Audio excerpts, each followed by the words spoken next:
সত্য সুন্দর। এটি নিউজের বিশেষ আয়োজন পাওয়ার প্যারেন্টস 2026-এর আজকের বিশেষ সম্মাননা অনুষ্ঠানে আগত বিশেষ সুবিধা সম্পন্ন শিশুদের অভিভাবক এবং শিশুদের সাথে আমরা কথা বলছি। সেই ধারাবাহিকতা আমাদের সাথে আছেন একজন অভিভাবক এবং একজন শিশু আছেন।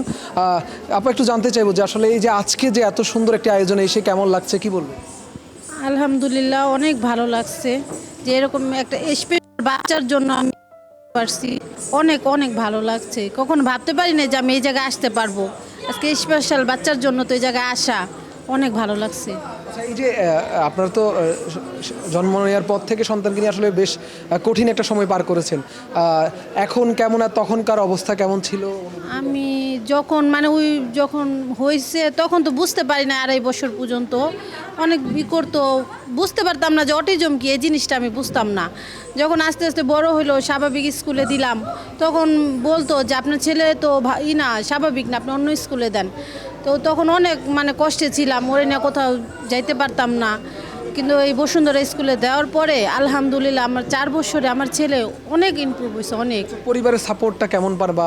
পরিবারের সাপোর্ট বলতে আমার আমার পরিবারে অনেক আমার শ্বশুরবাড়ির মানুষ বলে যে আমার ছেলে না স্পেশাল না, ওনারা আর কি মানতে চায় না। ওনারা আমার সাপোর্ট করে যে তুমি আজকে এই জায়গায় আসছো বলে ছেলেরে এতটা কষ্ট করছো পিছনে, এই জন্য অনেকটা স্বাভাবিক হয়েছে। ওনারা আমার অনেক সাপোর্ট করে। আচ্ছা, একটু তোমার কাছে জানতে চাইবো যে আজকে যে মায়ের সাথে আসলা, কেমন লাগছে এখানে? কেমন লাগছে বলো বলো। আলহামদুলিল্লাহ ভালো লাগছে। আলহামদুলিল্লাহ ভালোবাসছে, ভালো লাগছে, ভালো থাকছে।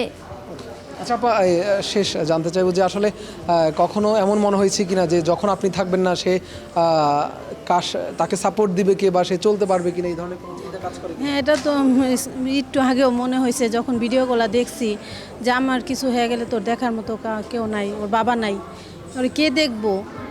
তখন চিন্তা করি যে কে দেখবো রে, এটা তো চিন্তা করি। তখন আবার বলি যে আল্লাহ একটা কিছু কইরা দিব। যেমন আল্লাহ এক উসিলা, স্কুলে উসিলা আমার ছেলের অনেকটাই ভালো করছে, তেমন আরেকটা উসিলা আল্লাহ কিছু কইরা দিব।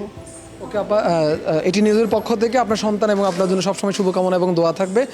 আমরা আসলে প্রত্যাশা করি যে আসলে বিশেষ সুবিধা সম্পন্ন শিশুরা আসলে সবার মায়া এবং আদরে আসলে বড় হবে এবং তারা তাদের যে মায়ের যে আসলে দুশ্চিন্তা সেটা থেকে আসলে অনেকটা আসলে কাটিয়ে উঠবে, এমনটাই প্রত্যাশা করি। তো আজকের এই আমাদের বিশেষ আয়োজনের থেকে এই কথাগুলো আসলে আমরা জানানোর শুরু থেকে চেষ্টা করছিলাম।